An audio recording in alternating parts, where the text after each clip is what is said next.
Yep, good to go. Okay, praise the Lord, everybody. It's a joy to welcome you to the Geert Vanden Bossche interview, an interview we have been trying to pin down for many, many moons. And it's wonderful to, on the penultimate day of the year, to be able to come and bring to you this awesome interview. Let me just give you some quick background before I introduce Dr. Vanden Bossche. Many of you know, any of you who have been following my ministry over the last 4 or 5 months. Just give you some quick background before I introduce Dr. Vanden Bossche. Yeah, we have come to understand that I did a 24-minute clip that went globally viral and has had millions of views. And somebody shortened the clip into 2 parts, and one of the parts was dealing with viral immune escape. That one went even more viral. And what I was attempting to do was explain Dr. Geert Vanden Bosche's theory, or his model of viral immune escape, and how it would affect the world in terms of mass vaccination during the time of a pandemic. Well, I am glad to say that we finally have been able to host Dr. Vanden Bossche. He is here with us this morning. And let me just tell you very quickly about his background. We want to give him maximum time to speak today because there's so much he brings to the table.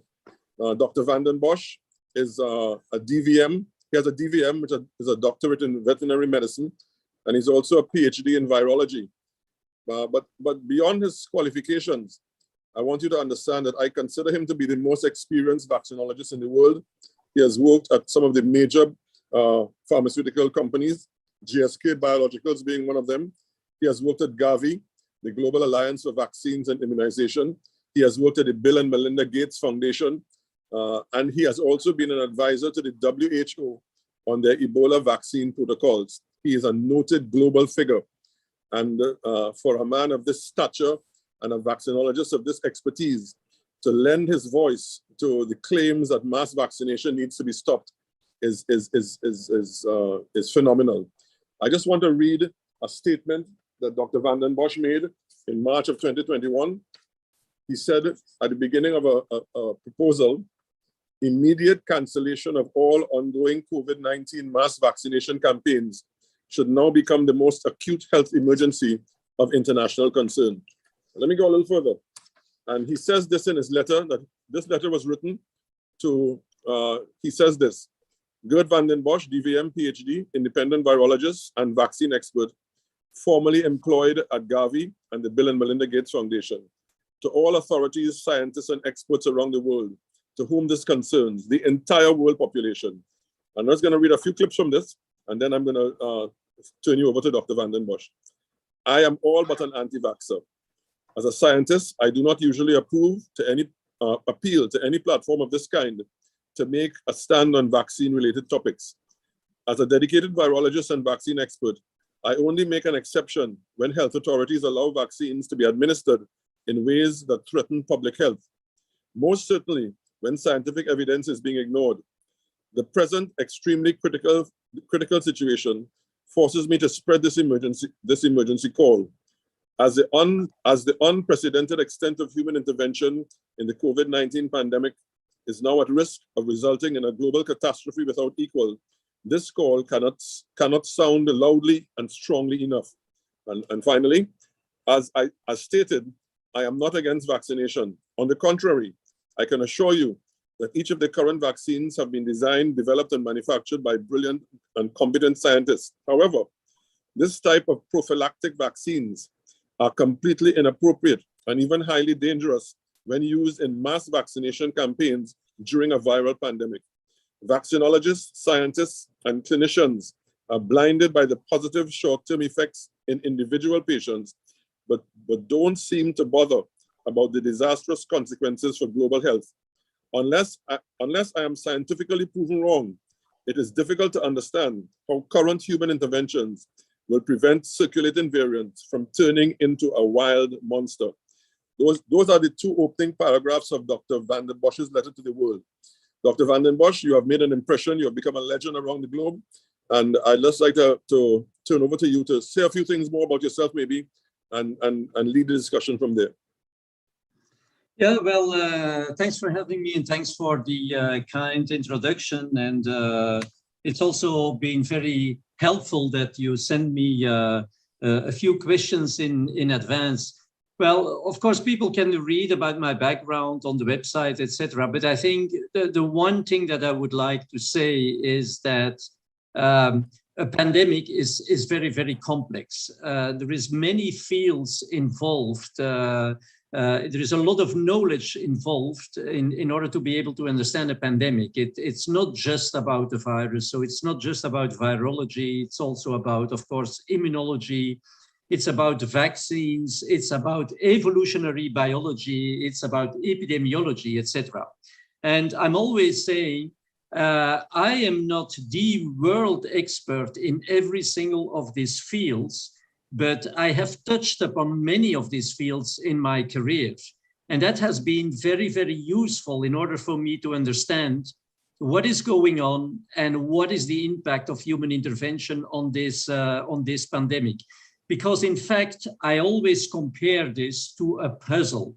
It is complex, there are several different pieces, and one should be able to put these pieces of the puzzle together. And that is really what I consider to be the challenge early on in this pandemic, because there were so many things that were not understood, badly understood, and that needed to be understood, of course, because before you take this decision of doing mass vaccination on a global scale, in fact, I mean, you cannot afford this without understanding really every single detail of the pandemic. And therefore, I'm always saying, you cannot afford doing this type of interventions, if you leave any stone unturned.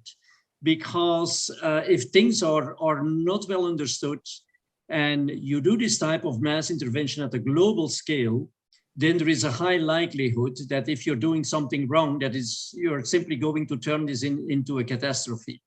And I would say the value that I think, in all modesty, that I've added to this is that I had an opportunity during my career to familiarize myself with the key fields, the key disciplines that are involved in this pandemic, that are really required in order for somebody to understand the evolutionary dynamics of this pandemic, and also to assess what is the impact on our immune system and how do things evolve, because it's very, very clear that this is not a static phenomenon, it's a dynamic phenomenon. And that also explains why the results that we are seeing or that have been observed in clinical studies are not representative of what is happening, let's say, in the population at large. And the reason is that during a clinical study, this is limited in time, and these studies, the current studies have been particularly short, have just been conducted for a number of months. That is one thing. The setting is also well defined. The type of people who get enrolled in this study is also well defined due to the eligibility criteria. And when you see the efficacy data, then you have to be very cautious, because you know that you cannot extrapolate this to the whole population. If you have a pandemic going on in a population, well, first of all, that has always been what I've been saying since the very beginning. If you put the virus under massive pressure because you are going to vaccinate large cohorts of people with a vaccine that is not capable of limiting or cutting the spread of the virus, then you're going to have a phenomenon that we call immune escape, where the virus is going to select more infectious variants. So that is a phenomenon that you don't observe during a clinical study. The fact that there is an evolution of the virus, and we all know we started with a pandemic, the Wuhan strain, and the pandemic that we are seeing right now is completely different. We had Alpha, Beta, Gamma, Delta, now Omicron. That's right. So this evolution is not something that you observe during a clinical study. On the other hand, also on the part of the host, the immune system, there is a number of changes that are happening that you don't see during a clinical study. For example, we now see that the innate immune system of people who get regularly exposed to the virus without being vaccinated gets better and better trained. So we see that unvaccinated people, because they get regularly exposed to the virus, are getting less and less illness. And we see fewer cases of disease in these people. So to an extent, even if we look at the data published by Public Health England, that we, in some age groups, we are now seeing negative vaccine efficacy data. So that means that the rates of cases, the number of cases in the non-vaccinated people are lower than in the vaccinees. That is what gives you a negative vaccine effectiveness number. So all these dynamics are very particular for the population, and this is a situation that is completely different from the clinical studies. And that is also the reason why we continuously see that, for example, the criteria for efficacy are changing. So the authorities are putting the bar lower and lower. Initially, these vaccines would yield herd immunity, then they would diminish the transmission, then they would protect against disease, then later on they would only protect against severe disease or death. And basically, this shift in the criteria is nothing else than reflecting, in fact, the evolution of the virus and the evolution of the immune system at the population level. And so these are all things that have been completely ignored.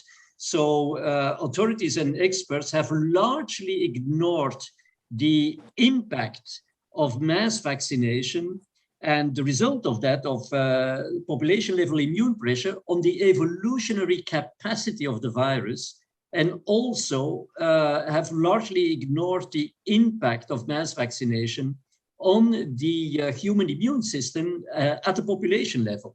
So if you ignore this, it's very, very clear that you can never make a prediction with regard to where this pandemic is going, because people look at all these curves, like I'm always saying, like, financial people are looking at stock markets. So it's easy to say when a curve is about to reach the peak, it's easy to say, well, it will probably decline. And when it has declined and you see that the peak is raising again in neighborhood countries, for example, it's easy to say, well, we expect a next wave.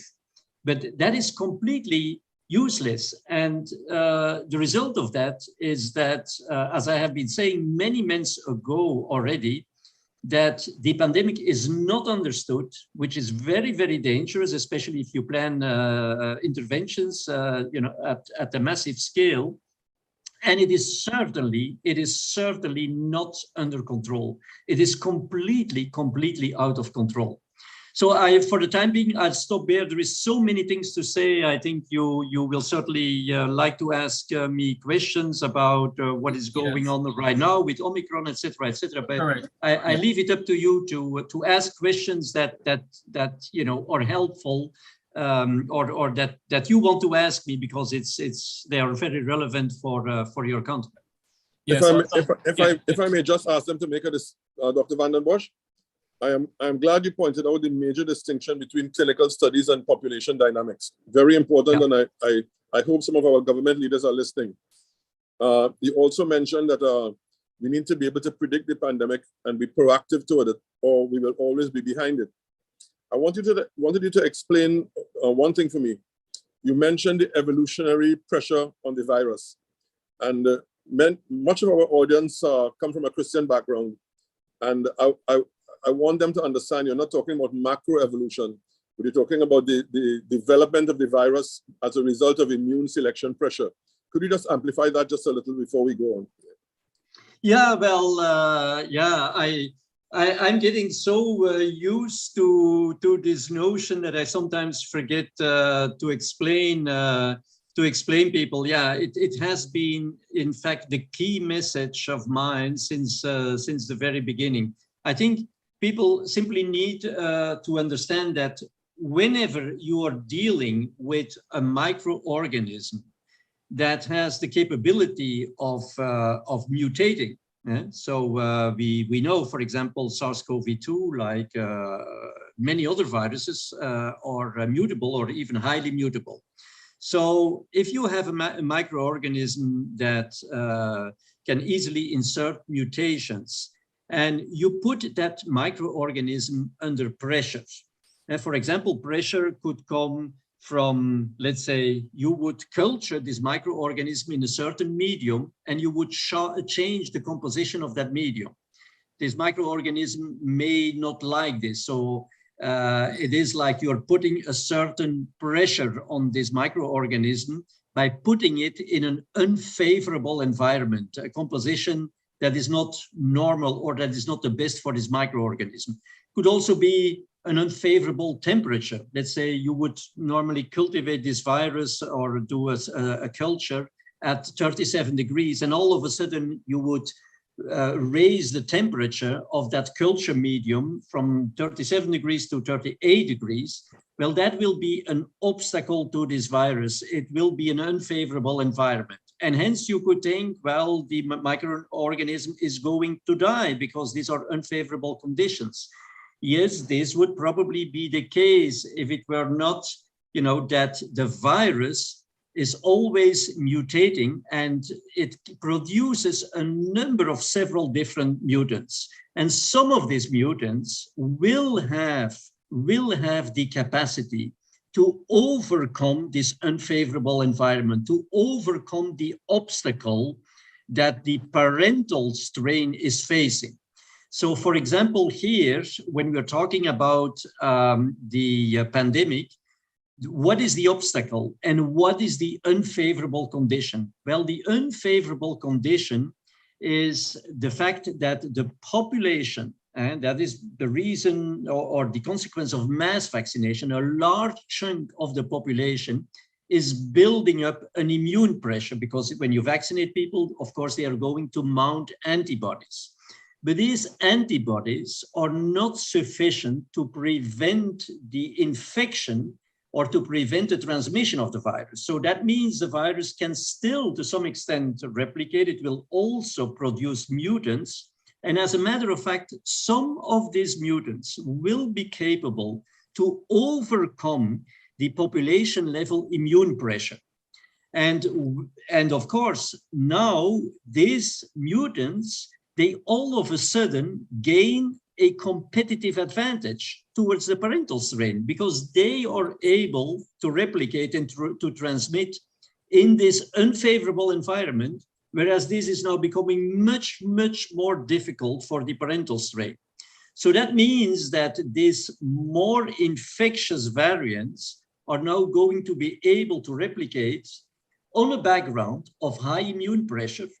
And since as many people get mass vaccinated, the likelihood that such an infectious, a more infectious variant get transmitted to somebody else who got also vaccinated and who is offering the same competitive advantage to this more infectious strain, the more that happens, the more the viral population is going to be enriched in this more infectious variant, so that in fact, at the end of the day, this more infectious variant will start to dominate and will in fact outcompete the original parental strain.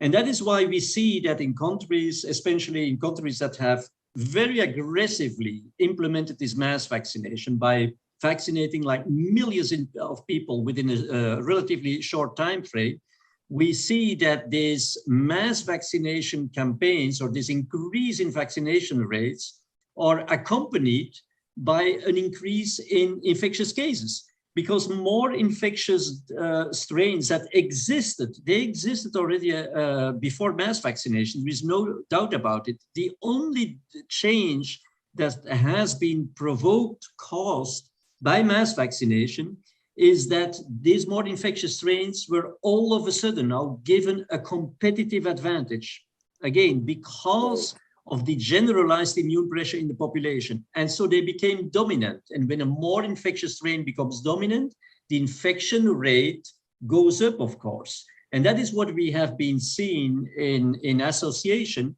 with mass vaccination campaigns. And that is why we always say, well, mass vaccination is going to promote the propagation, so the expansion of more infectious variants, and are therefore going to lead to an increase in the infection rate. I hope this clarifies, but please feel free to excellent. ask. Yes, Yeah. excellent. That was excellent. Sherwin, Yeah. you go ahead. Yes, thank you. Thank you, Dr. Vanden Bossche. Yes, I guess following on from that, I think there's a great interest now around the Omicron variant. So, well, two questions. One, how long, so has the Omicron been around all the time? Or is it a new variant that, as you have said, probably just come to prominence now because of that pressure being put on the virus?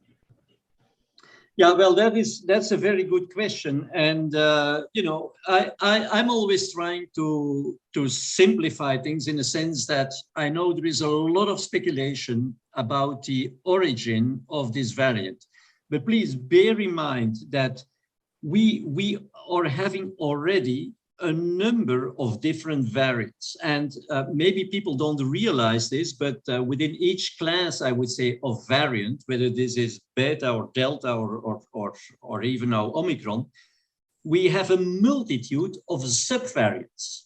Subvariants that have not exactly the same genetic sequence, but that are still classified, for example, as Omicron or as Delta, because by and large, they have similar phenotypic properties. They have similar characteristics. But as the number of variants and the number of subvariants is continuously increasing, one thing. Secondly, as the infection rates are also increasing, the likelihood that somebody now gets infected by more than one variant at the very same time is also increasing. So we cannot rule out that we have more and more cases where several different variants are recombining within one and the same host and building what we call reassortants. So that means that if reassortants build, you can have all kinds of different properties with regard to resistance to vaccines, the infectiousness, the virulence, etc. Pretty unpredictable. But, and this is important, at any rate, for such a recombinant, let's say, to be able to replicate and to dominate on a background of high infectious or high immune pressure, it must be more infectious, as I just explained previously. And that is certainly a criterion that is completely met by Omicron, because it is, as we know, highly infectious. So in other words, is Omicron something that is completely unexpected? Well, I would say no, it is not, because it is highly infectious, and that is what you would expect as a result of natural selection of a virus that is facing an increasingly high immune pressure from the population. But of course, other characteristics may be very, very different, because we cannot rule out that more and more we are going to see variants that are now in fact reassortants and result from recombination of several different variants within one and the same host. Over. So I have a question from a friend regarding this. She's vaccine injured, and she's just wondering what impact would the Omicron variant have on her if she was to get infected with the Omicron variant. So do you mean the clinical impact or on the population level? No, a clinical impact. This is an individual. She was vaccine injured. Well, and she's concerned as what impact will have on her. Yeah. Well, let me explain my interpretation of this thing, because, as I was saying, I've invested a lot of time, as I told you in the introduction, to put the pieces of the puzzle together. And what we are seeing with Omicron is that, first of all, we have a high level of resistance of this virus to the vaccinal antibodies. Of course, we know that some folks have been reporting studies where, so to say, after the third boost, the vaccine would still be efficacious to some extent, at least against Omicron. But don't forget that those data are based on an analysis that has been done within 2 weeks, for example, after the third boost. And we know that vaccines, especially during the first week, can also have a non-specific effect simply by stimulation of innate immunity, for example. So those results for me are not really very meaningful at this point for me. We have also the in vitro data where people do in vitro neutralization assays, but again, that doesn't always correlate well with the neutralization in vivo. So what I think is happening is that Omicron is way more resistant to the vaccinal antibodies than, for example, these first clinical studies after the third boost and the in vitro neutralization assays seem to indicate. And this would not be surprising, as you have heard. There is many mutations, and even already in the receptor binding domain alone, there is at least 10 mutations that are non-synonymous, right? So if you think about it, that this variant is now becoming pretty resistant to the vaccinal antibodies, then that is a very interesting situation. First of all, this would be in line with what I always predicted, that ultimately we would breed variants that become resistant to the vaccinal antibodies. But what is the good news? Well, the good news is that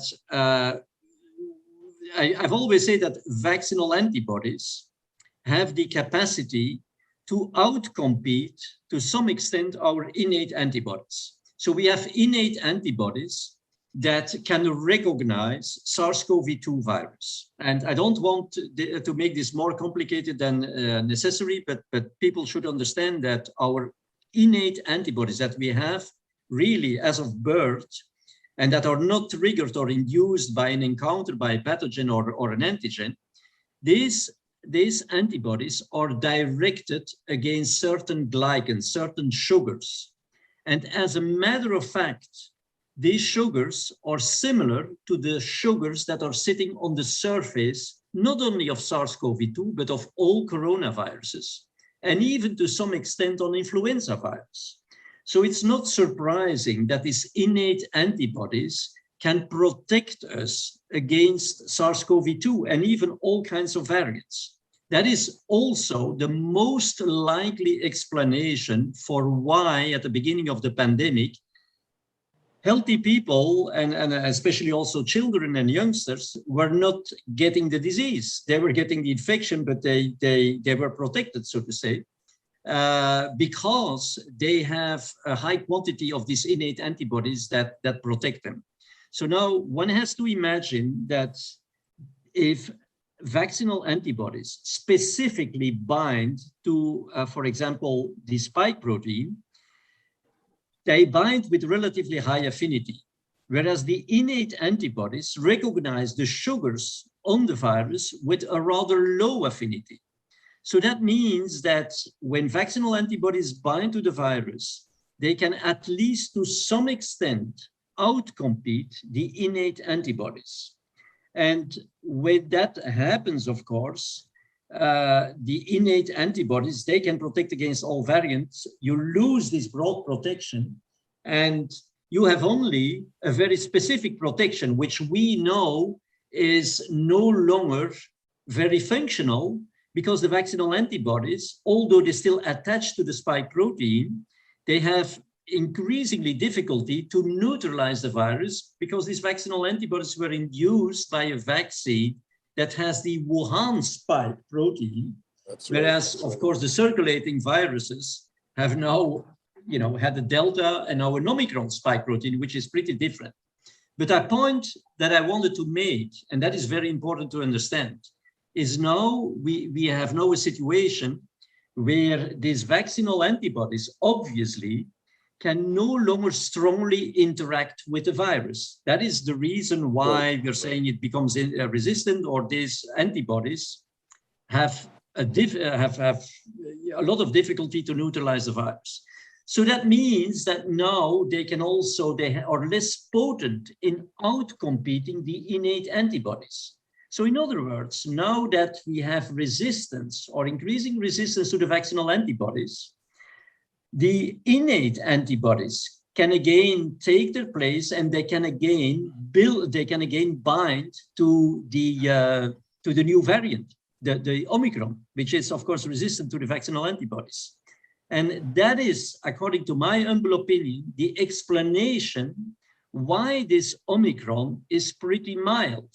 Because if you have your innate antibodies binding to the virus, remember, this was the mechanism that ensured mild or even asymptomatic infection at the beginning of the pandemic, thanks to our innate immunity.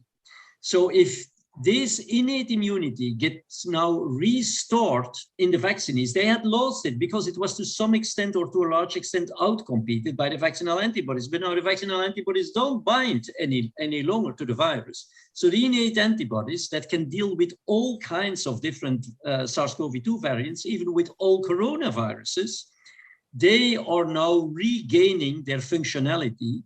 And we know that innate immunity can not only protect against disease, but can even protect against infection and can eliminate the virus. So this is the blessing that we are, most likely enjoying right now by a very mysterious situation where, yes, Omicron may be a result of the increasing immune pressure in the population. It became more and more infectious to an extent that it even became resistant to the vaccinal antibodies. But still, thanks to that resistance, the innate immunity can kick in again and prevent disease and to some extent even infection. So this also illustrates a very interesting phenomenon, how powerful nature is. We always said, don't do this mass vaccination. What is protecting people is their innate immunity. So we didn't listen to nature, and we were just playing with the acquired immunity, the type of immunity that you induce through vaccines. And guess what happened? The virus simply developed resistance against this bloody acquired immunity, and that is what brought back the innate immune defense in the form of Omicron. So the only difference is that we are now, in contrast to the situation where we were dealing with the Wuhan strain, that we are now dealing with Omicron, seems to be pretty harmless, like the Wuhan lineage, but it is much more infectious than the Wuhan strain.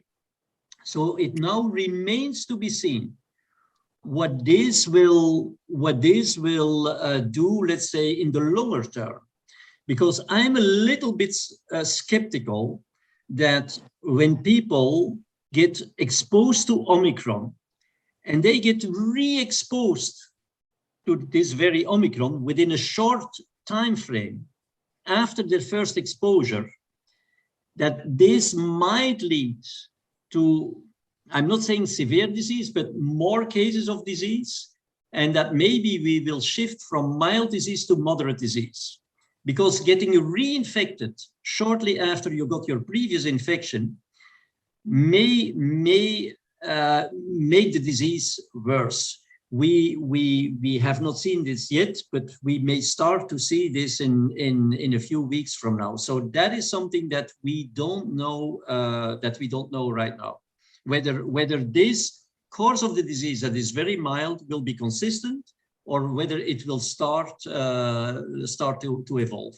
That could be the case, as we have seen. Remember, with the Wuhan strain. So the Wuhan strain at the beginning, no children, no youngsters got the disease whatsoever.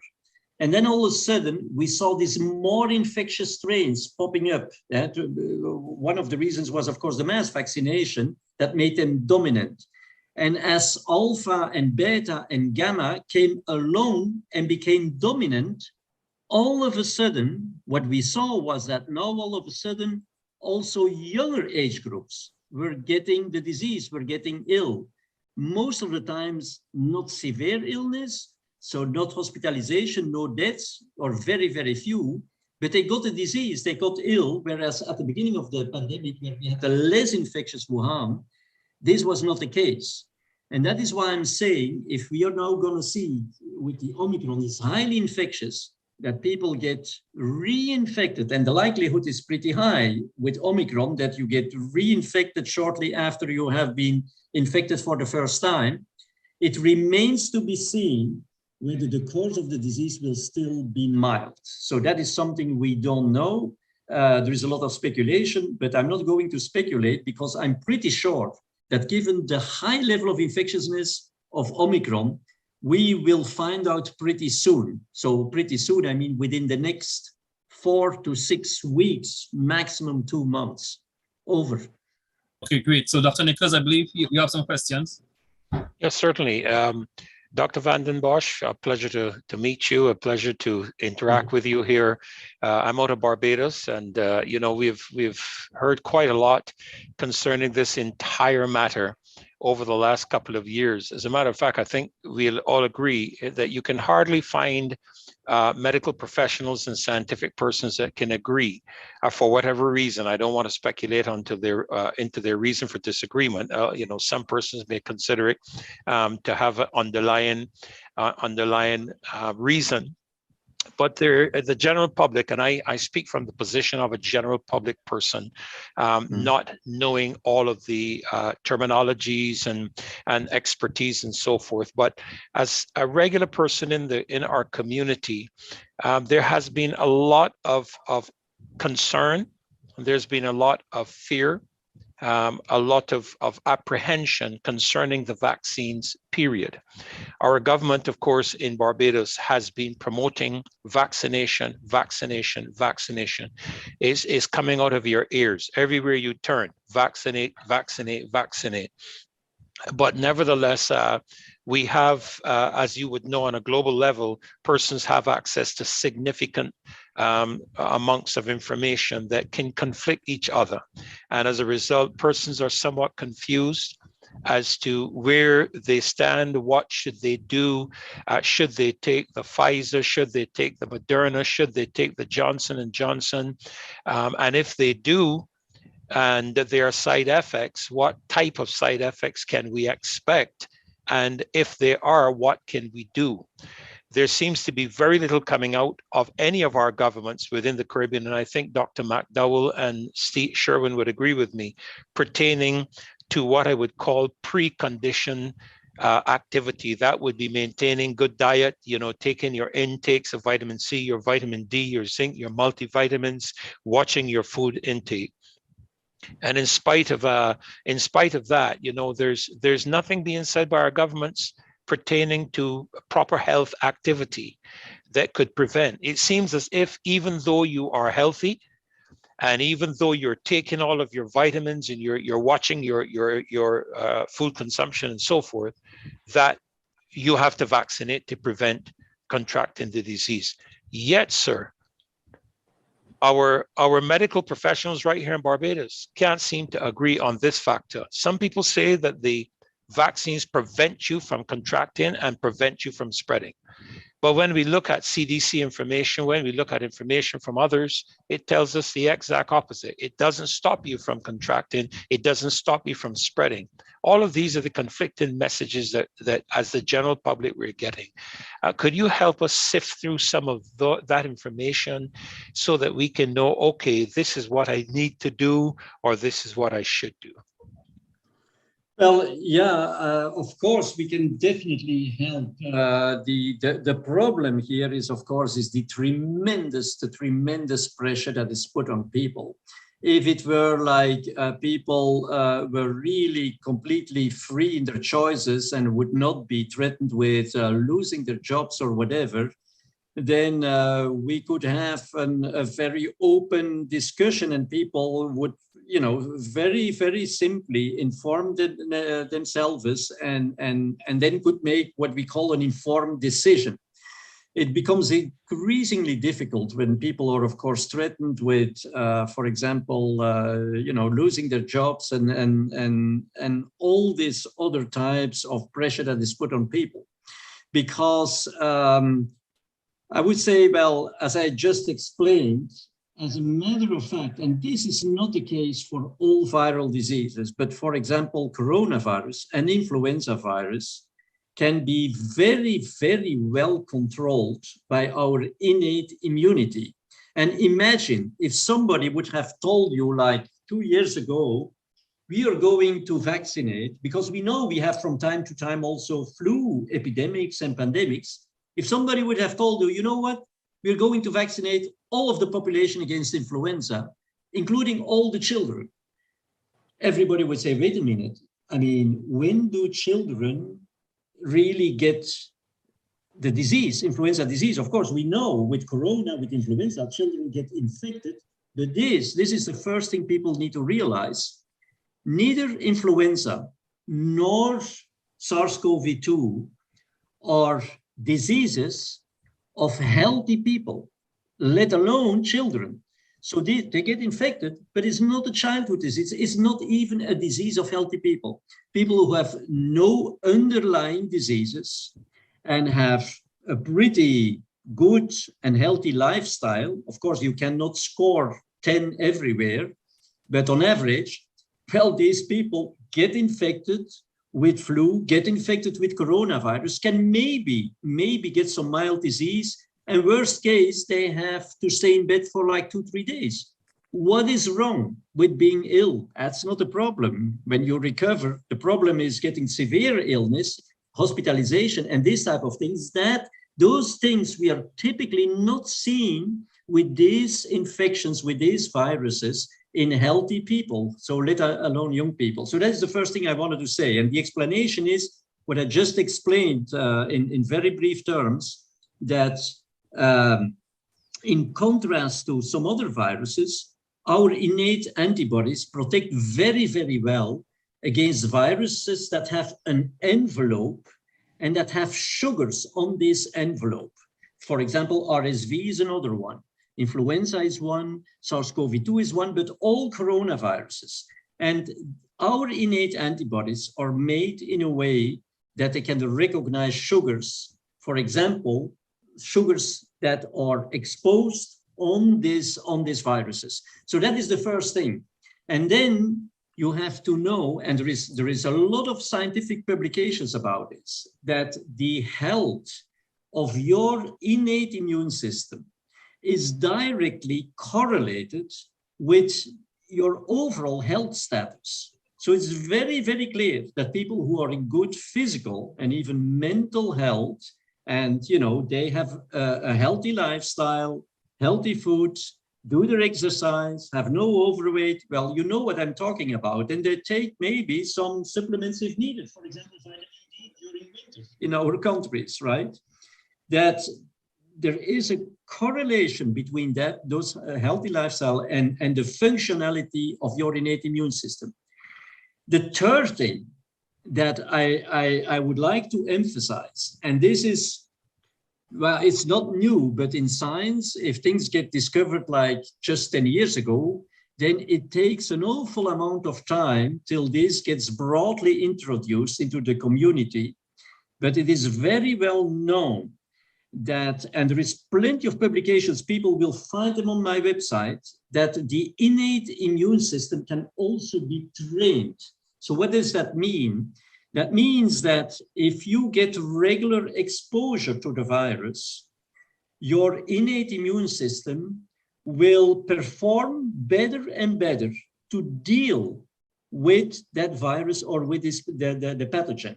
And of course, if we talk about training, the pandemic is an ideal situation to get trained because you get repeatedly exposed to the virus. And I very much like the word training, because sometimes people ask, Geert, what have you been doing to protect yourself? Well, I can tell you, I've been training myself. So what does that mean? If I ask you to lift like, we are always calculating in kilograms, to lift 100 kilogram, up your head, you cannot do this. But if you start with 10 kilogram, and then you increase 20, 30, 40, well, maybe in 6 months, you will lift that 100 kilogram. So that means what I've been doing, and all the folks, in my family, etc., we have been exposing ourselves gradually to the virus in having, at the beginning, limited contacts. If we had some more contact, well, we refrained from having contact for like 1 or 2 weeks. From time to time, we felt like, well, I'm not 100% fit, so I'm going to be a little bit more careful, etc. But now, having had regular contacts, we make sure that we maintain these contacts. I'm certainly not advising people, to go to big gatherings and have frequent and big gatherings, but by staying exposed to the virus. And anyway, you cannot avoid it. If people think they can avoid getting infected by Omicron by wearing masks or social distancing, etc., they're completely wrong. The virus is so highly infectious, but when you get trained, at the end of the day, you can deal with all these variants and even with a relatively high viral load. So that is to say, first of all, the proof is there that the thing that is doing the job here is innate immunity. So people should concentrate, how can I strengthen my innate immunity? I was telling you, make sure you stay in good health. And even for those who are not used to do exercise, etc., etc. Third positive thing, this trained immunity or this innate immunity can get trained. So that means that you can improve the immune defense against the virus by having regular exposure and contact. And that is just fantastic, because it's inevitable that you will get repeatedly exposed. So this being said, of course, for me, it is a complete nonsense to get vaccinated. I do understand that people have so much pressure that then they say, well, which vaccines should we be taking? And then we are talking, of course, about the side effects, okay? And we know there is the mRNA vaccines are way more problematic in terms of side effects. But people should understand that no matter side effects, etc., all of these vaccines, all of the current vaccines, when they are used in mass vaccination campaigns during a pandemic, which is the case right now, they will drive immune escape and ultimately resistance of the virus to the vaccinal antibodies, what we are seeing right now. So, and when there is resistance, I mean, nobody has any benefits, individual benefit, from having taken the vaccine. But that is difficult for people to understand, because this is like a long-term perspective. This is like taking into account the evolution of the virus. And people simply think, well, I take a vaccine and I just want to diminish the likelihood that I'm going to have a side effect. But what people forget, and this is a very important message, is that in contrast to drugs that you take a drug, for example, it's going to be eliminated from your blood. 24 hours, 48 hours, depending, of course, on the half-time of the drug.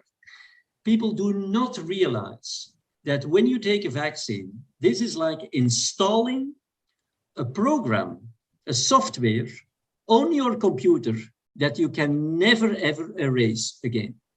Yes. This is a program, this is a message to your immune system. It will imprint your immune system, and this memory is there for the rest of your life, which, by the way, is a fantastic thing. If this is the right software that you have installed, it's just fantastic. It will recognize every single bug, every single viral program, for example. This is just fantastic. And that is why I'm saying people who realize the kind of expertise that I have in the vaccine field, and they dare to call me an anti-vaxxer, these are just pea-brain people. These are just unbelievable, because I would say, if you have a virus like measles, which we know is highly infectious, where you cannot have that strong protection from your innate immunity, the virus is going to break through that first line of immune defense immediately. Then in regions, in areas where you have a high risk of epidemics, you should vaccinate the children so that they have already a high level of protective antibodies before they encounter the virus and before you get an outbreak, because it's very, very infectious. It goes very, very fast. But that is a completely different situation from the situation we are in right now. And as I was saying, the example of measles, of course, when you vaccinate, you're going to install that software on your immune system, but that is just fantastic because the antibodies will prevent you from getting measles. But here, the antibodies, they are not preventing the infection because, you know, the antibodies don't match with the virus. And the more we vaccinate, the more the virus is going to escape and the more infectious variants are going to dominate, right? So this, sorry to use this term, but these idiots that pretend that we should vaccinate more and more and larger chunks of the population to stay ahead of the virus. I mean, what are they talking about? The replication cycle of a virus takes like 10, 12 hours. It takes 10, 12 hours before the virus puts a new generation with all the kinds of mutants that are required that the virus can choose from in order to overcome the pressure that we put on the virus, right? So it's just unbelievable. So in other terms, in terms of, can we give very clear advice? Yes, this is my advice, but I know, of course, that people are under tremendous pressure. And then they think, well, at least I will choose a vaccine that does not have these side effects or where the risk is lower.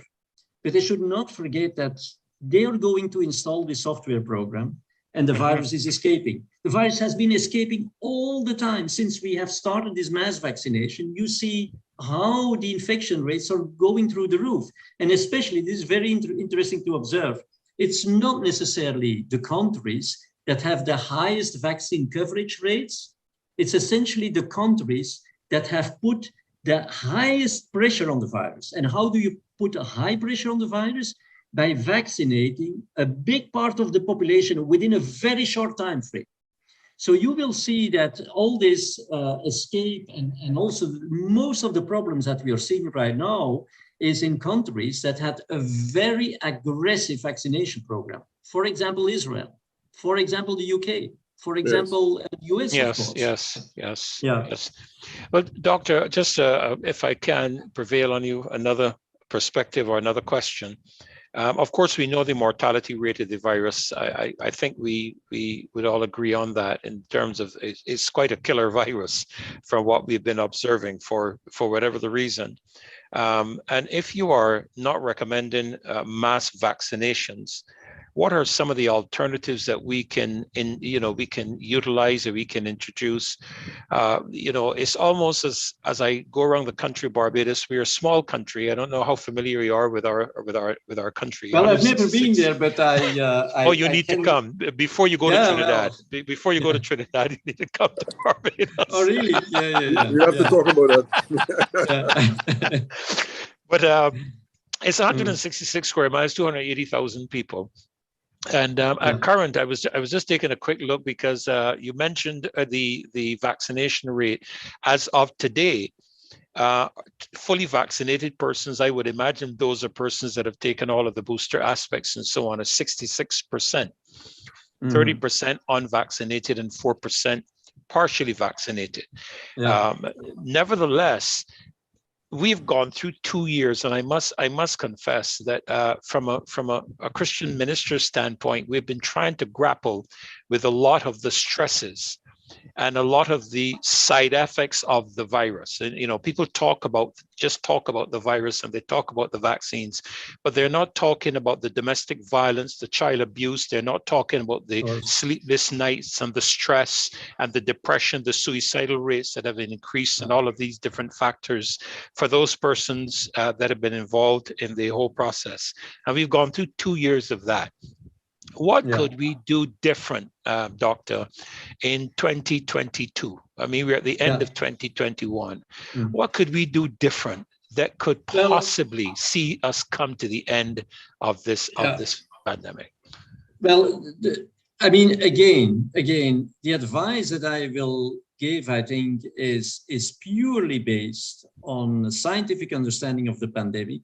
That's one thing. Secondly, it is, I'm sure, very easy and logic to understand. But there are two things. First of all, there is again the fact that, and I will talk very briefly about this. You have heard about this, of course, early treatment and things like this. Yes. That there is a very strong opposition from the public health authorities. Can you imagine to implement this? So we were seeing again the same thing where people say, yeah, but I have no choice. I must get the vaccine because otherwise I'm going to lose my job. So here we see the same pressure on preventing, on opposing, on early treatment, for example. So we can give recommendations, and they are based on very sound scientific grounds, but it seems like it's impossible to implement. The second obstacle is, of course, and imagine, this is something people are, forgetting, but it is, of course, critical. We are talking about a pandemic. Per definition, a pandemic is a pan-continental phenomenon. And guess what? Every country, I mean, in Europe, it's crazy. Every country is implementing its own strategy, its own rules, etc. We can only win this fight if we implement, of course, very simple strategies, but that we roll them out, globally. Because, I mean, I've never been to Barbados, but I guess you get many, many tourists, right? Yes, sir. So what does it help if you guys implement a very logical, sound, and efficacious strategy to end this damn pandemic when other countries are not doing this and are going to reintroduce all over again all the time? And you guys cannot, nobody, even a big country cannot afford to stay completely isolated. It's killing the economy. It's killing all, social interactions, etc., etc. So, but to your point, what should be done? Well, first of all, as I was saying, or I must say the opposite. I've not been saying this. There is, of course, a number of people, a certain percentage of the population, that do not enjoy a very good health for several different reasons, because, for example, they have underlying diseases, some elderly people who have a weakened immune system, some people who are taking medication that is immune suppressive, etc., etc. But what we know, and again, I don't know how many more publications we still need to have. I don't know how many more times people like Peter McCullough need to give podcasts and even, appear on TV just to tell people how simple this is and how easy this is. And the focus should really be on early treatment, and it's not something exceptional. I mean, if you, that is what I have been doing all the time in the past when, I started sneezing and coughing and not feeling well, etc. I took, some painkillers, some anti-inflammatory drugs. I took some vitamins, etc. And this is so important because we know that at an early stage, and even, like washes, gargling, etc. Don't forget, this is an enveloped virus. It is so vulnerable. This virus, you can kill it. Just look at it, and you kill it almost. So do it early, at an early stage of the disease. You can do so many things to eliminate that virus, in fact, from the local portal of entry. And when you do this, I mean, in over 90% of the cases, I mean, people don't even develop moderate disease. But of course, and I'm sure you have heard this, if all of a sudden the virus or the disease reaches a certain stage, then the nature of the disease is no longer purely viral. It becomes like a cytokine and a hyper-inflammatory phenomenon, right? Where, of course, then it's a different situation, because then you start having very systemic effects. like interference with clotting and a number of organs that are affected. So then it becomes very, very, very difficult. So what public health authorities are telling people right now is almost like, okay, we diagnosed COVID, there is nothing we can do, go home and hopefully you will cure it out. But if not, you have to wait till your lips turn blue and then you can call an ambulance and we will put you on the ventilator. So that is so important to understand that this disease is so easily treatable. And even in a more advanced stage of the disease, we have all the drugs available. They are cheap. They are worldwide, so to say, available, but they cannot be used. And that is just very, very dramatic, because remember, if people are treated in an early stage, they recover from the disease, they contribute to herd immunity. We have not been talking about this, but you know, this is again an easy rule. It is so simple. You can only control a pandemic when you reach herd immunity. If you cannot prevent the transmission of the virus, you will not have herd immunity. You will not reach that. And without herd immunity, you cannot control. It's so easy. This is such an easy rule. So how do you get herd immunity? Herd immunity, there is only two components, two pillars. The first one is the innate immunity.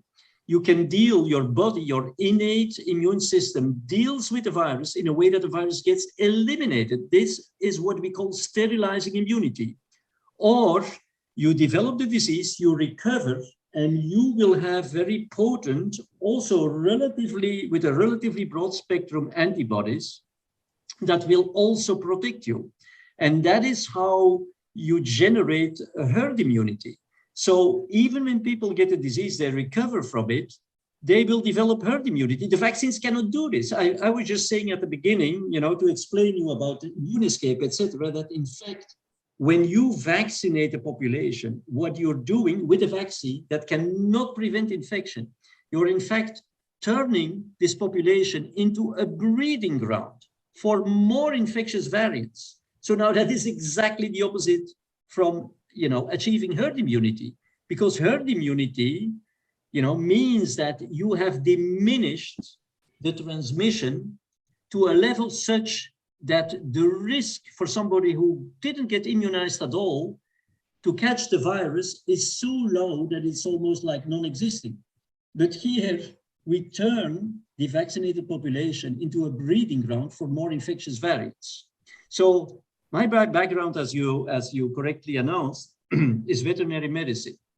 So what we are doing, for example, in veterinary medicine in clinical practice is if we don't have, for example, a vaccine against a problematic disease, for example, a certain parasitic disease, parasitosis, what we would do is, for example, infect a whole herd of cattle with that disease on purpose, with that pathogen. Of course, the cattle will get ill, will get the disease. From the early moment, you know, they develop the disease, you treat them. In case of a parasitic disease, for example, ivermectin. So what happens? Of course, the disease will stop, will be abrogated, but the immune system has had an opportunity to see the pathogen and to develop immunity. So it's even something that is done on purpose. So why on earth can we not, first of all, save lives by treating people in an early stage of the disease, so that there is no burden for our hospitals, and that on top these people contribute to building herd immunity.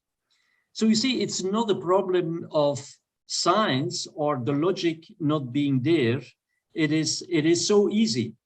The other thing that I was saying is that to answer your question, what can we do? The other thing that is very important, as I was saying before, I'm a little bit, well, not necessarily skeptical, but cautiously optimistic with regard to Omicron because of the high level of infectiousness. And this high level of infectiousness may exert, this time not immune pressure, but an infectious pressure on our immune system, so that people would become more ill, maybe. But anyway, having a high infectious pressure in the population, a high infection rate is not a good thing, because it is threatening the health of people, also of the non-vaccinated and the vaccinated. So if we could simply reduce that infectious pressure so that we would get back to a situation that is comparable to the situation that we had with the Wuhan strain, where the infection was much less infectious, where the infection rate was much, much lower, and where there was no problem whatsoever for anybody that was in good health, our youngsters, the children, etc. That would be a fantastic thing. So how could we do that? Well, I'm always saying the way to do this is to put, for example, a whole population for only like 6 weeks under an antiviral chemoprophylactic drug. So doing antiviral chemoprophylaxis for just like 6 weeks, and people hate, when we talk about ivermectin, etc. But frankly speaking, I don't care. Any antiviral chemoprophylactic drug that we could administer for like 6 weeks that would enable to dramatically diminish the infectious pressure in the population. And then we can simply have all these unvaccinated people, or people that have now freed up again their innate antibodies because there is resistance to the virus. They can now all contribute to further eliminating the virus through their innate immunity by, of course, eliminating the virus. And this would, of course, contribute to lowering the transmission rate and ultimately arriving to a situation where the pandemic is, so to say, converted into an endemic situation. I'm just always giving the example, and look at the world in data, these curves on the cases, the infectious cases, for example, of the UK, where the 21st of July, Boris Johnson was lifting the lockdown measures, right? Yes. Well, what you saw, what was the situation that we had? At that point, there was still a substantial amount of non-vaccinated people, but people were more or less in isolation, right? Yeah. All of a sudden, people could intermingle again, and what you saw was, and look at those curves, after the 21st of July, within 2 weeks, you had a dramatic decrease of the peak. That is why I'm always saying these people who are not vaccinated, who in other words have preserved the functionality of their innate immune system, they serve as vacuum cleaners for the pandemic, because they will eliminate the virus. The innate immune system can do this in this particular case against coronavirus. So if you first diminish the infectious pressure to make sure that these people don't get the disease, and then you just leave these people, in the society, of course, people should have contacts, then you will automatically further diminish the infection rates. And you can see this in countries that right now have still pretty low vaccination rates, or even up to 50% maybe. They have a peak, and then you still see a kind of dramatic decrease of the peak. And that is to a large extent due to the fact that, of course, people who got the disease build antibodies that protect them, but also they still have a substantial amount of people who are uncompletely vaccinated or not vaccinated at all, and can take care of eliminating the virus. When you look at countries that have very high vaccination rates, when they have a peak, you will see a small decrease, and then you have the plateau. The peak never declines back to zero, or back to the initial baseline, I would say. It declines, and then you get on a platform, and the height of this platform is always higher than the platform you had before, the platform that was following, I would say, or the plateau that was following the previous peak. So this is because this population has no longer a capacity for clearing the virus. Who is going to clear this virus? Not the vaccinees, because they can't do this. On the contrary, And so the more we vaccinate people, the more we lose this capacity to get rid of the virus. And that is the dramatic thing. And the more we breed more infectious virus that are, on the contrary, are going to increase the infection rate instead of getting it down. Dr. Vanden Bossche, your assessment of the situation is excellent, and the solutions you're proffering are excellent as well. If I may, I would like to read a short statement, make an observation, and then ask two quick questions. I'm following on what Dr. Nichols has been asking about, looking to 2022. This is a statement from one of your second major papers. I think the paper is entitled, "Why the Ongoing Mass Vaccination Experiment Drives a Rapid Evolutionary Response of SARS-CoV-2. And the statement is from page 4. It says, "How can they possibly justify mass vaccination campaigns in the light of all the scientific arguments pointing to the high likelihood that these campaigns will only expedite viral resistance to COVID-19 vaccines? Why are the scientists who are bringing all this evidence to the paper not bringing it to the table? How can they predict that this pandemic is going to evolve more problematic, variants of concern, and keep silent? Why don't they set up a forum of independent, knowledgeable experts providing indisputable and unanimously agreed evidence that the rhetoric put forward by the WHO and the national health authorities is scientifically wrong?" That's a statement that you made in one of your papers. Very strong words. And let me just make an observation concerning something you said earlier. I think your assessment of the Omicron variant in terms of what is happening with it, in terms of it generating eventually a resurgence of our innate immune system, I think it underscores the fact that you are saying that a pandemic is a dynamic affair, a dynamic situation that you have to be constantly on top of. And you have been stressing that we need to be doing this sort of predictive things that you are doing right now, in terms of saying that it's possible that the Omicron variant may even go on to cause even further illness. I'm saying all that to ask this. You have continually, I have read your papers, and you mentioned in your speech today that co-infections coupled with the production of recombinants have fueled very, very significant variants. And in one of your papers, you even went as far as to say, if this continues, if the mass vaccination continues, there is a possibility that we can produce what is called a super variant.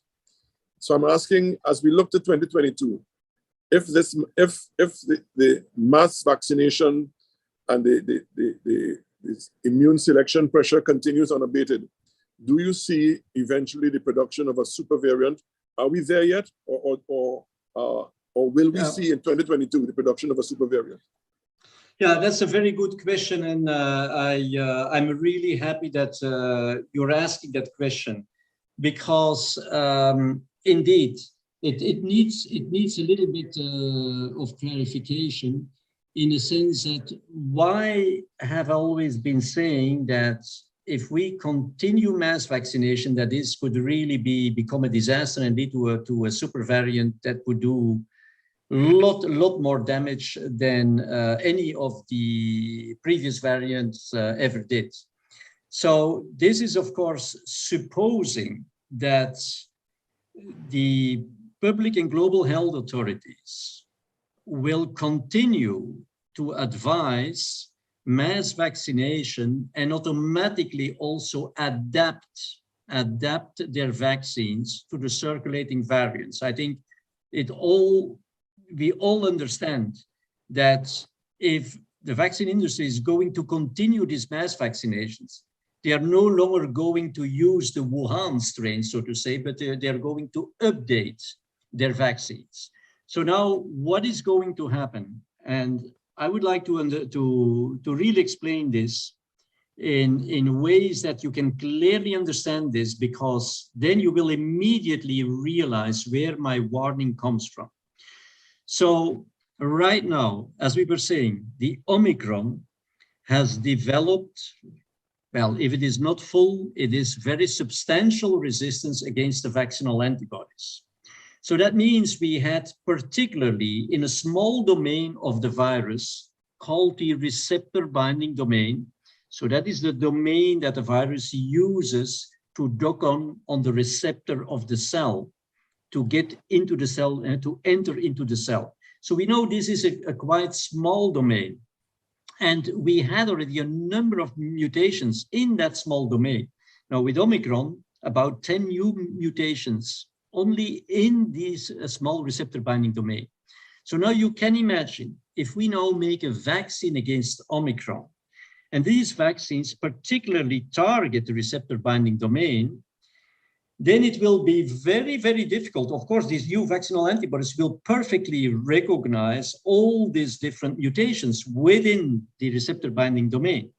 So now it will become very, very difficult for the virus to find a solution to that if that solution is to be found again within the receptor binding domain, because you could say, well, the virus can come up with another number of mutations within this receptor binding domain. But as I was saying, first of all, the number of mutations has already been relatively high compared to the small size of that receptor binding domain. That is one. The second is, if you are now going to change this receptor binding domain further by inserting additional mutations, then there is a high risk that the structure of that domain will change in a way that it will no longer be able to recognize the receptor on the cell. So there is a much easier way for the virus to circumvent this. And that is simply to insert another mutation, maybe one or two, not in that receptor binding domain, but in a domain outside of the receptor binding domain. So, and what would that mutation do? How would that mutation give the virus a chance to overcome the pressure that we are putting on Omicron by developing and administering a vaccine directed against Omicron? Well, we know that the virus can enter into the cell via different receptors. So the receptor binding domain that I was talking about primarily recognize the AC2 receptor on the cell, right? But we know that the virus can also enter through other receptors on cells. It's just that this is not its preferred way of entering into the cell. Its preferred way is the AC2 receptor. But I can tell you, it only takes the virus maybe one or two mutations in a domain outside of the receptor binding domain to make another receptor on the cell its preferred entry point into the cell. So now when that happens, imagine what happens. You would have, of course, antibodies from the vaccine that still very, very tightly bind, I would say, to the previous receptor binding domain, because the vaccine is made to recognize this domain. But they can no longer neutralize the virus because the virus is now entering into the cell using a domain on the virus that is not blocked by these antibodies, because these antibodies recognize only the previous receptor binding domain. So then you have a situation where, first of all, you have the virus that is tightly bound by antibodies that cannot neutralize the virus. This is a textbook example of how you induce antibody-dependent enhancement. Because for antibody-dependent enhancement, all you need is strong binding of antibodies, of multiple antibodies that cannot neutralize the virus. And so because they bind and strongly bind to the virus, first of all, you can forget about your innate immunity. It's completely outcompeted because these new anti-micron antibodies will strongly bind to the virus. You can forget about your adaptive immunity, so the vaccinal antibodies, because they bind to a domain of the virus that is no longer relevant for viral entry. And you have antibody-dependent enhancement, which in fact equals an increased level of virulence of the virus. So the virulence genes don't need to be changed, but the fact that the virus is now coated with these antibodies that enhance entry and the pathogenesis of the disease is in fact, it seems or it looks like the virulence of the virus would have increased. Because remember, if you normally recover from the virus or from the disease, what happens? The virus will infect you, it will break through your innate immune defense, and then it will start to do damage in your body. But in the meantime, you are building acquired immunity, naturally acquired antibodies that will still arrive in time to abrogate the infection so that you can recover. But if now this process, the pathogenesis, goes very, very fast due to the antibody-dependent enhancement of the disease, then the antibodies, the acquired immunity, cannot catch up in time and will not arrive in time to abrogate the infection, because you will speed up the pathogenesis of the disease, but you will not speed up the reaction of the immune system, of course. That is maintained, that remains like it has always been. And that is why I'm saying this is my fear. And that is why I've recently launched a second call. I don't do this very often, to the WHO, telling them, guys, if there is one thing you can really not do is recommend vaccination against Omicron. Even if Omicron is going to cause a little bit more of disease, it's possible. Frankly speaking, I expect we are going to have a little bit more disease. I don't think we'll have more death. Because why not? Because nevertheless, the vaccinees will have, because of the resistance, again, full access to their innate antibodies.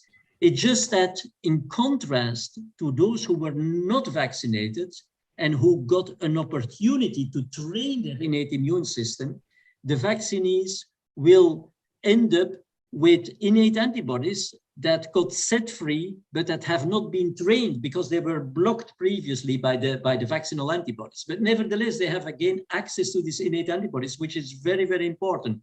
So I think, yes, they could get more disease, maybe a little bit more of hospitalization, but I don't think this will be a wave of severe disease, let alone death. But I can tell you, as soon as the phenomenon that I think may happen, that Omicron will get a little or will cause a little bit more disease than it does right now, this will be petrol on the fire of these mass vaccination fanatics that will then say, oh, see, we need to have this anti-Omicron vaccine because otherwise, you know, the world is going to go crazy and people will die by the millions. Do you understand my reasoning? Yes. So producing therefore a specific anti-Omicron vaccine that inhibits the receptor binding domain will actually cause the problem that it's trying to prevent. It will aggravate the problem that it is attempting to prevent. Of course. Yes. I mean, for the virus, it's much easier to just insert one or two mutations outside of that receptor binding domain and to get access to another receptor on the cell, which it is already using, but not in a preferred way. Right now, it's still the AC2. And then it tells the vaccinal antibodies, you know, I don't care about you.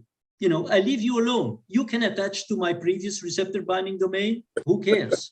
But that is exactly the phenomenon that is going to enhance the internalization of the virus and to speed up the pathogenesis of the disease. And where the problem is that the acquired immunity will not be able to catch up. The vaccinal antibodies, you can forget about this. They will outcompete your innate immunity. So there is nothing left, basically, in terms of defense against such a beast, right? Of course, those who don't get the anti-Omicron vaccine, they still can fully rely on their innate immunity. It's even trained, etc. And innate immunity can deal with all variants. It can even deal with all coronaviruses. So even if we have 2,000 other variants, I mean, for innate immunity, it does make a difference. Right. So thank you so much. Yeah, thank you very much. I have a question in regards to the vaccination of children. As you know, Pfizer has a vaccine for the 12 to 18-year-olds, and now that they have a vaccine approved for the 5 to 11. Or what's the danger of trying to now mass vaccinate our children and also vaccinate them with this same Wuhan variant? You know, what impact will it have on the kids going forward?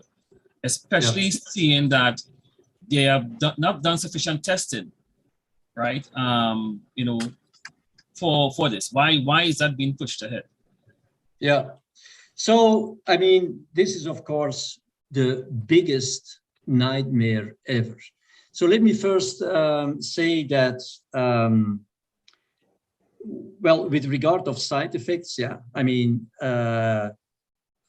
I always tend to refrain, you know, from elaborating on issues that I'm not a deep expert in. As you know, we are all very vulnerable, you know, so we can only, you know, get some credibility, at least with the larger public, when we speak about things that we are really deep experts in, because when we are countered, and that happens all the time, you're fact-checked, we can counter this, but it requires really deep expertise. But we know, and, you know, people like Peter McCullough and others are really deep experts in this, that the side effects in children can be really very problematic. If we only look, and this is only one aspect, for example, to myocarditis, for example, it's not negligible. I mean, it's not like, you know, this could be an accidental increase in cases. So the side effects are very, very problematic. But I'm always talking, and it's of course related, because what I will explain you is how the impact of this vaccine can interfere with the immune system in a way that, first of all, the vaccine is not efficacious, but not only that, that it also becomes a safety issue. So let's start from the beginning. Right now, they want to start vaccinating children. Same with the boost vaccination, the third boost.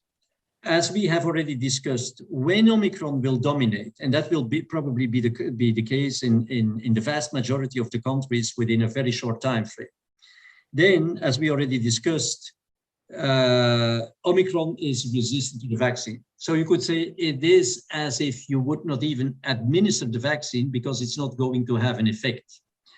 But what I think is that, nevertheless, they are pushing the current vaccines with the children because I think they want to say, you know, this is an obstacle. Many people, you know, are protesting against this. Parents are very, very worried about this. So it's a huge obstacle for the public authorities to convince people. But I think they prefer to fight this battle right now, even if it is about a vaccine that is no longer efficacious, because then when the anti-Omicron vaccine comes, it will already be kind of like standard policy that you vaccinate across all age groups, including the children. So that obstacle will have been taken already. But to your point, what is the problem with vaccinating children against, let's say, with a vaccine that would at least recognize the virus, for example, with an anti-Omicron vaccine? Well, first of all, the innate antibodies in children, they are very abundant and they can do a marvelous job. But there is one thing that these antibodies, that characterizes these antibodies, and that is that these antibodies are what we call in immunological terms, naive. They have not been trained at all. You have to imagine that if you train your innate immunity, you end up with antibodies that have a higher and higher affinity for the virus. So these naive antibodies in children that can do a fantastic job, they cannot stand competition from other antibodies that have higher affinity for the virus because they are so naive. So that means that especially the innate antibodies in children can be very heavily outcompeted by vaccinal antibodies. So that means that the suppression of relevant innate antibodies by vaccinal antibodies against Omicron is very, very substantial. And what that does mean is that, well, I have to start with why do we have innate antibodies? What is the evolutionary significance of this innate antibodies? Well, in fact, innate antibodies are to a large extent directed towards glycans. Glycans, sugars that have similarity with sugars on our own body cells. And why is this? Well, we know that cells are renewed all the time and there is degradation and degeneration of cells, etc. So the immune system has established a kind of system that recognizes this altered cell components that are no longer completely self, but that are self-like because they are degenerated or they are degraded, so they are altered. And if they would not be recognized in time and completely eliminated from the body, this could lead to recognition by, the adaptive immune system and lead to autoimmunity. So we have these innate antibodies to clear this debris that has structures that are self-like because they are degenerated, but they are no longer identical to self.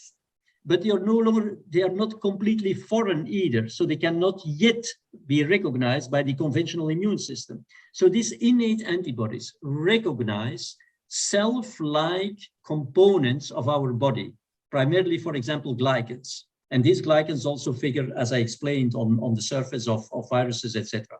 But what this means is when you are going to suppress these self-like antibodies, the cells that produce these self-like antibodies, these innate antibodies, then you are, of course, at risk of inducing a series of autoimmune diseases because you take away this natural system that prevents autoimmunity from developing by clearing in time components that have been your own body components that have been degraded or that have been degenerated and that are no longer completely self, that are self-like.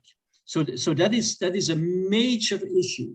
And some experts, it's not only myself, but other people as well, other scientists as well, are warning against a kind of tsunami of autoimmune diseases that vaccination of children would or could provoke. Also, as I was saying, these antibodies not only prevent against all the variants or protect against all the variants of SARS-CoV-2, but even against all coronaviruses, common colds, etc., but even against most likely influenza virus, maybe even RSV.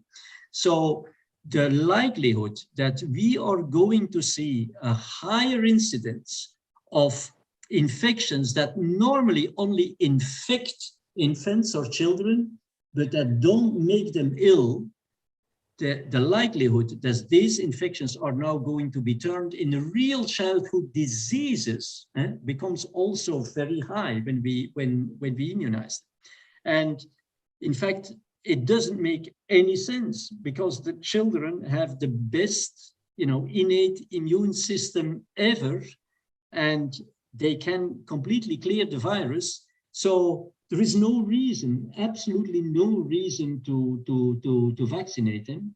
When we see that children get the disease right now, most of them, the vast majority, only develop mild, maybe moderate disease. They're for a number of days in bed.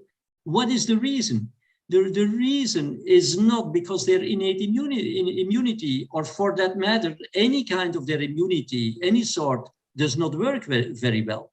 It is because their innate immune system is suppressed by the high infectious pressure, because highly infectious variants are circulating. And that high infectious pressure is due to our mass vaccination. So Yes. the problem, if we don't like, of course, we don't like to see children getting the disease, we should not be vaccinating them. We should be reducing the infectious pressure in the population. So we should stop mass vaccination, and we should reduce the level of infectious pressure in the population by the kind of measures that I have been explaining to your colleague, right? Namely, for example, antiviral chemoprophylaxis.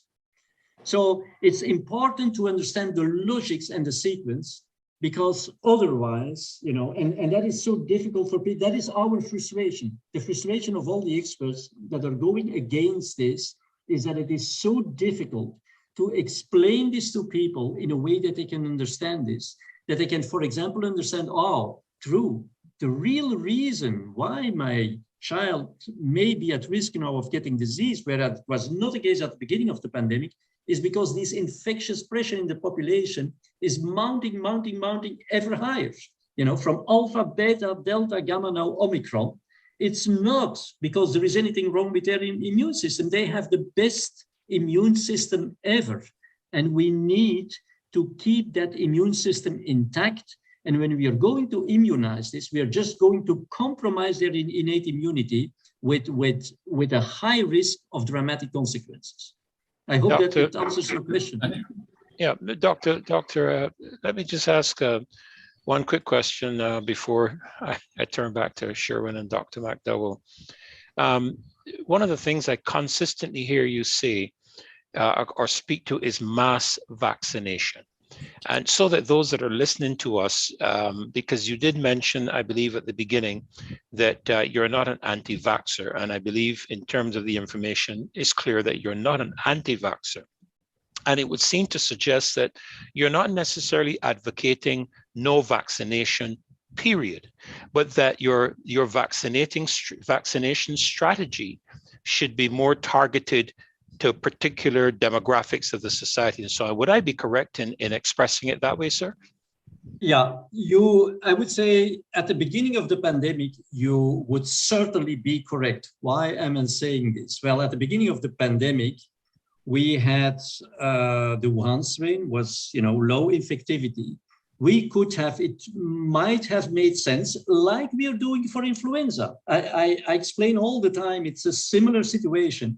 We would have vaccinated or could have vaccinated the vulnerable people with underlying diseases, elderly people, especially in situations where they are at higher risk because you have a crowding effect, for example. We have not been talking about this. For example, in elderly homes, you have the crowding effect, which is very, very important, right? So we could have done this. Now, what is happening right now? So right now, I'm saying that even vaccinating vulnerable people it would be a huge mistake, because what we have is that, first of all, we are already dealing with high infectious variants. So we are already dealing with a situation where the vaccinal antibodies do not recognize well the circulating variant. And if we are now vaccinating these people or even boosting them, what will happen is that these people have already, for example, antibodies because the highly infectious variants are circulating. And when we boost them, we will even increase this infection, the immune pressure. But at the same time, so while we are increasing this immune pressure, these people are continuously exposed to the virus. So that is not the case, remember, at the beginning of the pandemic, where the infectious pressure was low. So you could still have a situation where you would vaccinate, for example, an elderly home, and where people would have the opportunity to develop full-fledged immunity after 1, 2, maybe 3 injections before encountering the virus, right? Yes. So in that way, you don't put immune pressure on the virus. But now we have I cannot emphasize enough that you cannot avoid being continuously exposed to Omicron, for example, right? And during that continuous attack from Omicron, from a highly infectious variant, you are now immunizing these people. So they are mounting their antibodies or boosting them while being exposed to the virus. Maybe not all of them, but the vast majority. The vast majority will, during the process where they boost their antibodies, or during the process where they mount antibodies during their primary vaccination, they will encounter the virus, the vast majority. So that means that you are raising an immune response in the presence of the virus, and that is exactly what drives immune escape. That is always, the parallel that I'm drawing, that I'm saying, this is like first going to the battlefield, and once you arrive at the battlefield, then you start loading your gun, loading your weapon. But you are already under attack. You should load your weapon before you go to the battlefield, right? That's it. If you only start loading your gun when you arrived already at the battlefield, I mean, before it is fully loaded, you will already, be fully under attack from the enemy. So at this very moment in time of the pandemic, it doesn't make sense, not even to vaccinate the elderly or the vulnerable groups. Whereas I agree with you, at the beginning of the pandemic, yes, and we should have done it fast, and we should have done really the most vulnerable people and those who are on top, at risk of being exposed to high infectious pressure because of crowding effect, like in elderly homes, etc. Excellent question, Dr. Nichols, and excellent response, Dr. Vanden Bossche. And I want to re-emphasize that Dr. Vanden Bossche is continually saying mass vaccination at a time of high infectious pressure is what he's absolutely against. And let me take a walk on the wild side and go down a little rabbit trail. Sherwin, in connection with myself and Dr. Nichols, we have been able to mount a number of platforms where we have had some of the experts, Dr. Peter McCullough, Dr. Paul Alexander, Professor Dolores Cahill, people from all around the world who have significantly contributed, and now someone of your level and expertise, Dr. Vanden Bossche. My question is this: I have heard talk of a psychological process or psychological condition called mass formation psychosis. And it seems to indicate that all the truth that we are trying to release and all the wonderful information that we are sharing are falling on deaf ears, because many people who are under mass formation psychosis are under a type of hypnosis, and therefore they're not hearing our message. I myself have had some encounters with friends and family that shows me the level or the depth of the emotional and mental strongholds that hold people in grip from hearing our truth. They want to literally akin in the Caribbean to what we say, children putting sticks in their ears and breaking them so that they don't hear anything you say. My question, I know this is outside of your normal area of expertise, but I know that we all share a common humanity. My question is, how do we break this mass formation psychosis? How do we break this spell? I know we must continue to speak the truth, but how do we break the spell? Just quickly. Well, my short answer would be, in fact, a recommendation is that you try to invite a country fellow of mine, Matthias de Smet. He's the one. The guy? Yeah, this whole analysis comes from Matthias, and people are mentioning his name and his theory worldwide because it is really completely applicable to what we are seeing. And it is a very, very scary phenomenon. So you have the phenomenon and the evolution of the virus itself, but then you have the evolution of this mass psychosis, which is just, accumulating and just exploding. It is a huge problem. Well, I've no solution to that either, but my answer is we have managed to disconnect from that at a small scale, the scale of my family, relatives, and friends. So first of all, we know, because we have the scientific background, that from a health viewpoint, from an individual health viewpoint, we are doing the right thing to protect ourselves, right? So people like me and others who are not vaccinated, you know, we are no longer bothering about our health. The thing that is worrying us is, of course, all the restrictions and the limitations that we're facing. But then we also say, well, first of all, it's so important. It's so important because everybody, as you were pointing out, is losing friends. But, you know, you can also make new friends. Of course, for people like me and others who are a little bit in the spotlight, it's easy. I mean, like Matthias de Smet, I didn't know him. He's a country fellow of mine. I mean, we got to know each other, and because all people are on the same level and have the same philosophy. I mean, you make friends pretty fast and pretty easily. But that is very, very important. People should create within this very strange and surrealistic environment that we are in and world that we are in, their own environment where they feel comfortable with people who think like themselves, and you know, that they feel, you know, that they simply feel good with, and should, of course, you know, should fight for their health. I mean, it's not, I'm never calling for protests and things like this, but it is true that when people find each other and fight for the same cause, and it's not fighting against somebody, it's fighting really for their health. And, you know, we now have all this, according to Matthias, peaceful protests. Peaceful is very, very powerful, peaceful.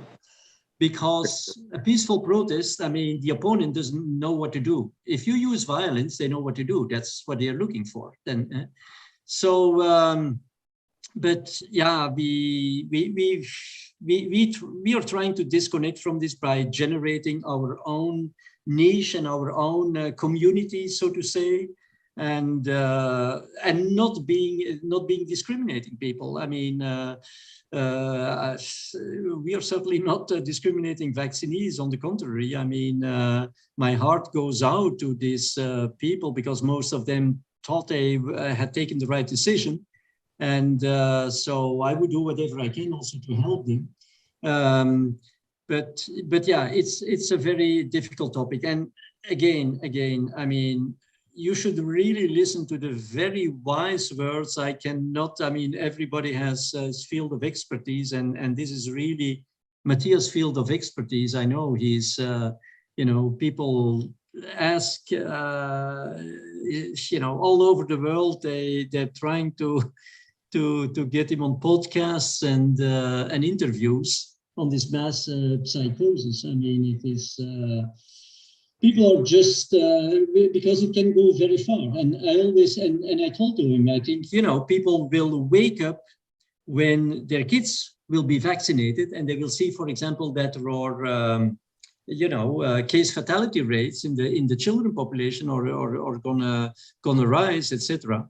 He said even that if this mass psychosis continues like it's now the case, then people, you know, you could even bring people to a level that they accept that some of the children will die or will, you know, have, you know, permanent damage, right? So it goes that far, and that was new to me, because I would always think, you know, when something happens to the children, then the parents and massively the population will wake up. He was saying it's not necessarily the case, right? So it's he's very worried, actually. It's not like he has a clear-cut solution to this, but knowing what is going on and understanding the phenomenon that he's explaining, that in its own right can help you as well. It helped me. It helped me so that I could take a little bit of distance from this and say, okay, this is what the herd is doing. That is the groupthink and the mentality, and that is what I'm doing, right? And or what we are doing, and we are starting to organize again in smaller circles, cultural events, and all these type of things. It's a time for creativity. Some people say, yeah, we can't do anything anymore, and this is the end of the world, etc., etc. No, I mean, I lived for a long time in Berlin, and I was there when the wall came down, right? And so I had an opportunity to get a deep insight into how these people in East Berlin and in East Germany were living. And the level of inventiveness and innovation that they had in trying ways to fly, to leave the country and etc. Through the water, the air, land, etc. It was, with nothing, because they had access, to barely anything. They were fabricating engines and all these type of things, right? So it's a time for creativity, for innovation, and people need to socialize. So of course, isolating themselves is the worst thing ever, and it just is very, very disturbing. As see, as your colleague was saying, suicidal rates, suicides, and all these things going up. It's just young people, right? Young people. And my children are still in their 20s. And of course, I can give them lots of support and etc. But if they are not well surrounded and supported, I mean, this is a very difficult time in their life, because in contrast to young children at that age, they start to analyze what's going on in the world, and they try to digest the information and beginning to shape their lives. And it's all full of uncertainty and negative influences. So I can understand that this is really dramatic. And by the way, that's the reason why I'm doing it. I'm doing this for the next generation.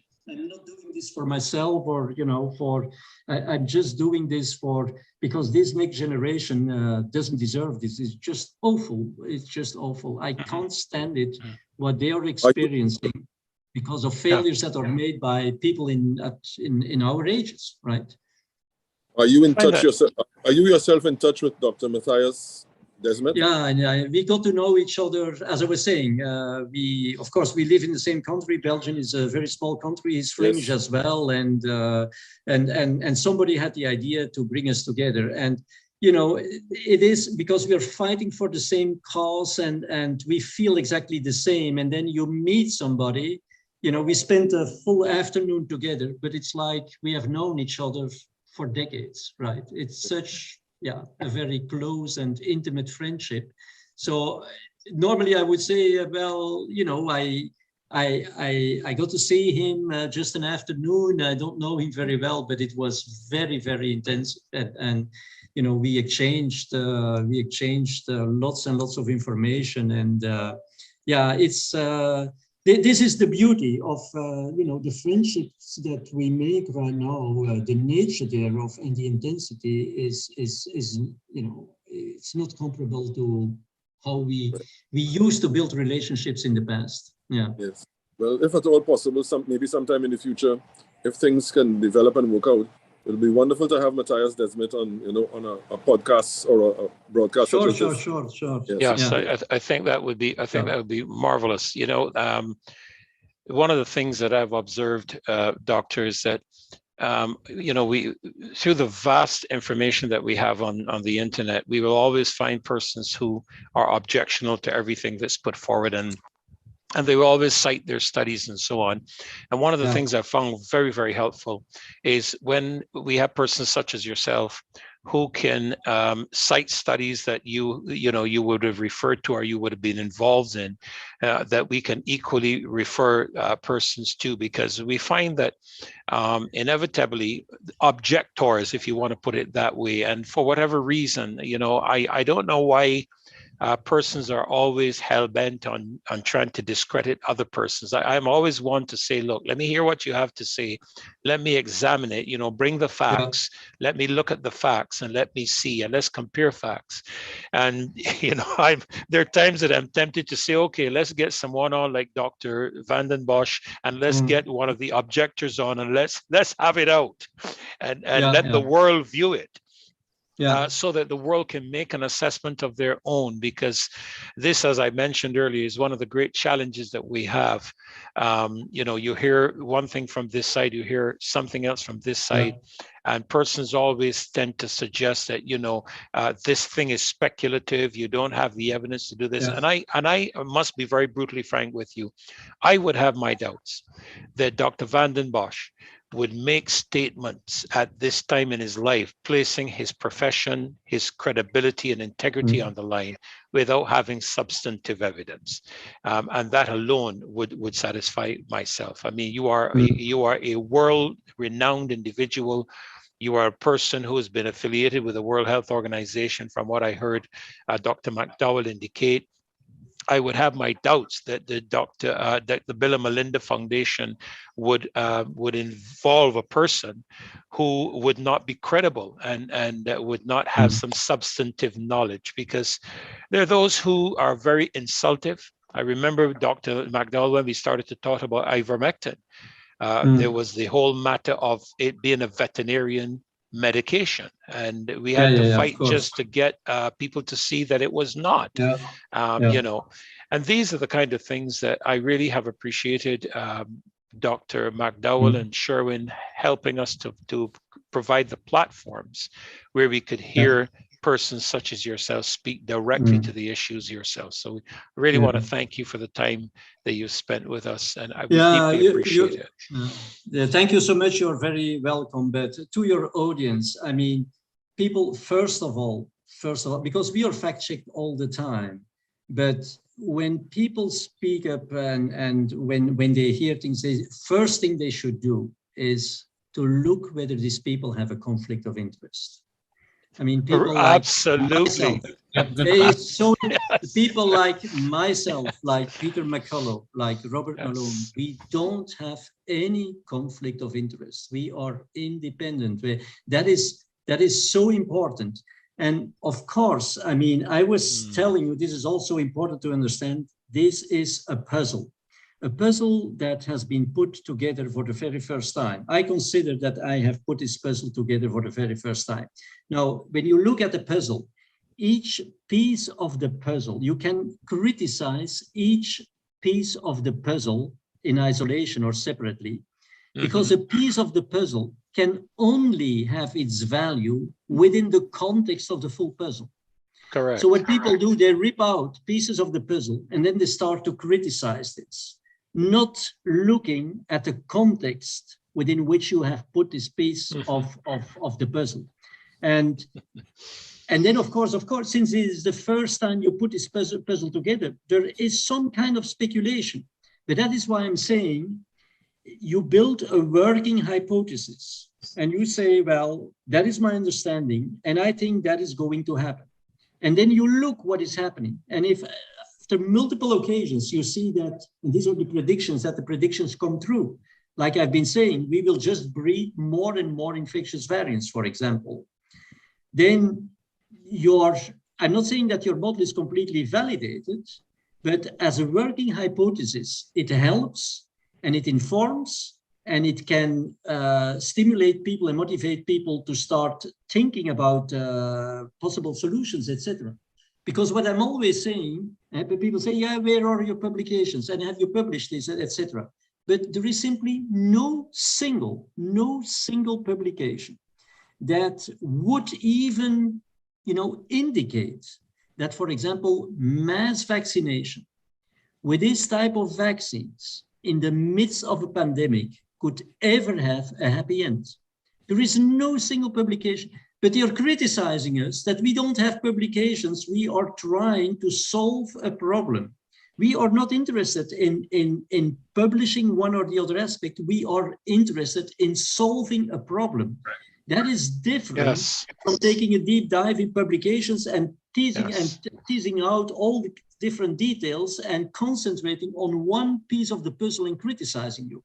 That piece of the puzzle has only significance or is only meaningful if you look at the full context.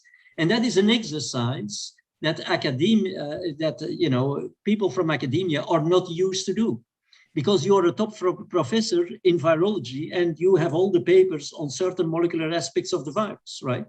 And then I'm saying, show me the publications that have ever solved a global health problem. There are none. The publications in their own right, they're very important, but they are nothing else than pieces of a puzzle if you want to solve a problem, right? And if people would get to understand this, that it is so important that people, of course, come with scientifically plausible arguments. One, that they invite their peers for a discussion, for an open debate. That is two, that they have no conflict of interest, right? I think it would help them tremendously in what I call separating the wheat from the chaff, right? And you know, finding the information that has a certain level of credibility that at least is helpful for them, rather than being confused by conspiracy theories or confused by, you know, top-level professors that are criticizing us because we have no proof of the exact molecular mechanism on how ivermectin works, for example, right? This is ridiculous. But yeah, that's how life is. Anyway, thank you so much. I much enjoyed, you know, learning to know you, and very, very interesting questions. I much appreciate it. I can see and hear that you well prepared for this, and yeah, it has been a joy despite all the difficult times. So let me just, you know, take a few seconds to wish you a prosperous and a healthy and also a peaceful new year, and hopefully we'll hear from each other next year. Yes. Well, yeah. Thank you so much. Yeah. Yes, thank you so much. And we wish you a blessed and prosperous and successful new year. Yes, I want to thank you as well. Dr. Vanden Bossche, by chance, do you have 5 more minutes? I'm going to stop the live now. 5 minutes, yeah. Because they're preparing meal and I joined it. So what I'm going to do, I'm going to stop the live. I want to introduce you to our Clubhouse crew, but the live